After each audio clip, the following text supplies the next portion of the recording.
The 17 News at Sunrise podcast is brought to you by Clinica Sierra Vista. Welcome back to the 17 News at Sunrise podcast, where we share your news on your schedule. Working in the spirit of the Golden Empire, this is 17 News at Sunrise. Good morning here at 5 a.m. Thanks for waking up with us. I'm Maddie Jansen alongside Alex Fisher, halfway through our work week, but just getting started with this heat. And this heat wave is not just in Kern County, it is also across the entire state. And several counties throughout California are under excessive heat warnings, where temperatures are expected to reach up to 115 degrees in some areas. Many of those high temperatures are expected to last through the Labor Day holiday weekend. According to weather experts, it is expected to be the state's longest and warmest heat wave this year. In breaking news from overnight, a person was stabbed last night near a local Walgreens, and police are still searching for the attacker. It happened just before midnight on Brundage Lane and Chester Avenue.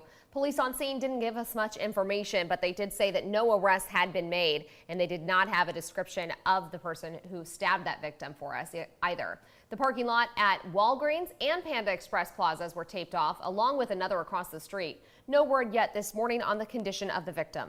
A man is safe this morning after a Good Samaritan rushed to help him when trapped in a canal in downtown Bakersfield. From last night of the man being helped by firefighters out of the canal behind the Beale Library on Truxton Avenue. But before this happened, the man found himself in a dangerous spot. Fortunately, Alan Costello was nearby and heard his calls for help. The guy was down there in the dang siphon where it goes underneath the railroad tracks, back over to the other side, and it was sucking him down into the pipes. I threw my pants down there. I thought because I needed a rope, and I threw these down there, and he pulled on, he grabbed onto the end of it down there. Costello and another man were able to bring the man to a safer spot, and that's where fire crews were able to reach him. That man was taken to the hospital shortly after being rescued. Your time is 5:04. Flames and gas, a dangerous combination for firefighters battling a house fire in South Bakersfield yesterday evening. The fire started around 7 o'clock on Baldwin Road off Ming Avenue near the Valley Plaza Mall, sending thick black smoke billowing into the sky. The department says that when they arrived on scene, one home was engulfed in flames. You can see that clearly here. The fire spread to the attic of a second home, but crews were able to knock down the fire before it did any more damage. The original fire burned through a gas meter, causing a gas leak and prompting evacuations in the nearby area. PG&E was called out to help cap that leak. No word yet on how that fire started. Well, looking ahead now, when the Bakersfield Relay for Life is gearing up for its 32nd annual kickoff event next month, it is a time to register for the event as a team, participant, or survivor. You can also purchase luminarias. Vote on the theme for this year's or for next year's relay, which is set for May 6th and 7th. The kickoff takes place Saturday, September 10th at 9:30 a.m. at Mechanics Bank Arena. And if you can't make the kickoff, you can still register online for the main event at relayforlife.be.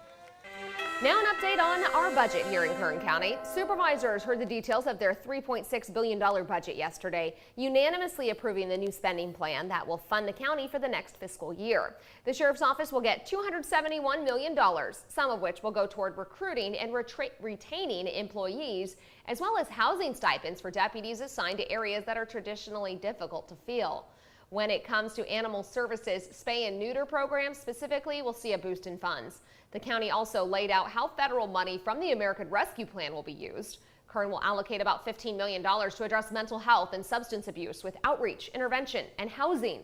More than $20 million will go toward county parks, and $30 million is allocated for safety and infrastructure projects in disadvantaged communities. Projects using funds from the American Rescue Plan budget must be completely finished in 4 years to meet the required timeline. And there are mounting concerns about public safety and law enforcement funding in our area going forward. While the county's budget looks healthy today, the long-term outlook is grim. And that is why local officials are trying to answer a critical question. How do we keep our county safe? On paper, Kern's budget for this year seems encouraging. We're stable. We're making ends meet, and what I like to tell people is that the county's living within its means. This year, Russia's invasion of Ukraine and other geopolitical issues caused the price of oil to skyrocket, inadvertently helping Kern County. Despite the economic consequences worldwide, local officials say the increased price helped Kern's revenue recover. Although only temporary, revenue increases, along with state and federal financial assistance, will help the county invest in parks, combat homelessness, and stabilize the sheriff's office. This budget looks really good for everything that we want, except for the 375 vacancies that we haven't been able to fill. The budget also allows the fire department to invest in new equipment and hire more firefighters. The fire department's been on a roller coaster with the budget. From 2014 to 2020, we weren't purchasing equipment, we weren't upgrading stations, we weren't really even hiring many people. So this budget allows us to start filling that hole, that void. It's good news now, but problems are brewing because of a decision made by Governor Gavin Newsom. Good evening, everybody. His plan? Phase out oil extraction in 20 years. One thing we cannot do is repeat the mistakes of the past by embracing polluters, drilling even more oil. Officials say the move would wreck Kern's fiscal future. So those are things that have huge consequences on our local economy. Just 6 years ago, nearly a third of the county's revenue came from property taxes from the oil and gas industry. Now it's a measly 14%. But that is not sustainable. I mean, we have no other industry waiting in the wings to replace those high-paying jobs. That's why county officials are trying to diversify the economy, bringing new businesses and industries that will generate other sources of revenue. Our economy is changing, and it's happening before our eyes. Now, officials say this period of transition away from oil will most likely translate to more fiscal trouble on the horizon if drastic changes aren't made. That is why the Board of Supervisors put Measure K on the ballot. That is a 1-cent sales tax increase that would provide an extra $50 million to fund the sheriff's office, fire department, and other agencies across the county. Tonight on 17 News at 5, I'll explain where that money would go if passed and the dire warning from local officials if it fails. From our 17 News follow-up file now, today marks 1 week since a correctional counselor was gunned down while charging his car in Southwest Bakersfield. And this morning, still no answers as to who pulled the trigger. 47-year-old Benny Alcala Jr. was shot and killed last Wednesday night in the Target parking lot on Stockdale Highway. Mary Mendoza, Alcala's mother-in-law, says she believes Alcala was targeted and that the shooting was not random. Bakersfield Police Sergeant Robert Pear tells 17 News there's no suspect information for public release at this time and no new details.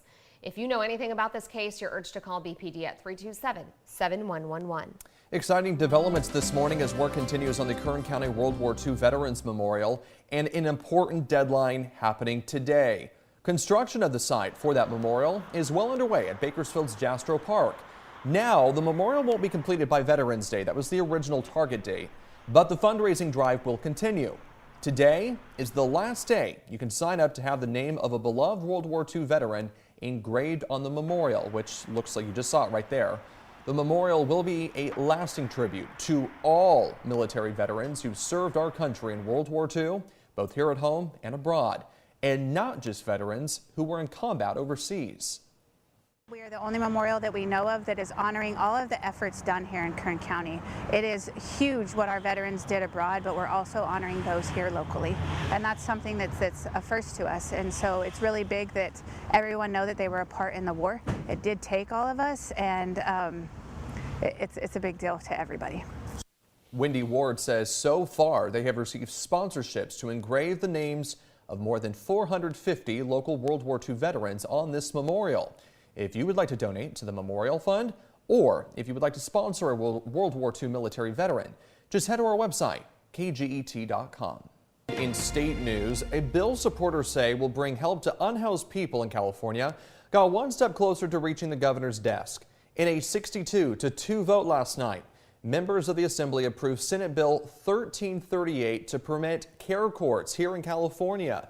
The proposal would allow court-ordered treatment plans for unhoused people suffering from severe mental illness or substance use disorders. Backers behind the bill say the goal is to provide assistance for those who need it most and help get them off the streets. This is a mega step that we're taking today, and I think it's the right step. And so again, I want to be able to, sleep at night, and I will be able to sleep at night because we're doing something. Nothing good happens until we make the first step. This is the first step. Let's make it together. Opponents came out in strong opposition to the proposal, arguing court-ordered treatment will not work. They also feel the bill does not do enough to address housing. The legislation must now pass the Senate before heading to Governor Gavin Newsom's desk. And late last night, with just one vote to spare, the state assembly passed a bill that Governor Newsom says will help reach his climate goals. If signed into law, Senate Bill 1137 will ban new oil and gas drilling at least 3,200 feet from homes, schools, and parks. Newsom first pitched the idea earlier this month as one of his climate-related goals. Supporters say the proposal will help the environment and vulnerable communities, while opponents argue it will hurt the economy and lead to a jump in gas prices. It now heads to the Senate. Governor Newsom has indicated if this makes it to his desk, he will sign it. The 17 News at Sunrise podcast is a production of KGET and Nexstar Media Group. For more on all of the headlines in today's show, head to kget.com.